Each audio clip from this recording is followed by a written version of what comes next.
All right, hello, welcome. Day two. Let's get this going. We are still transitioning, making sure that everybody's in the right classes and making sure that we all have our correct information. So we're starting to climb and get a little bit more technical today. We're really going to take off on that as we get started at the end of this week and next week. So 3 items to get done today for you. Obviously, take your attendance like we do right here at the beginning. Click on that. Very simple. Fill out your attendance for me, please.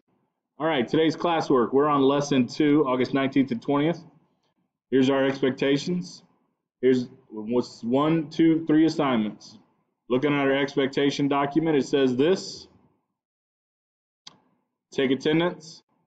Complete the history of engineering. Complete computer hardware and engineering design process. And complete intro student survey.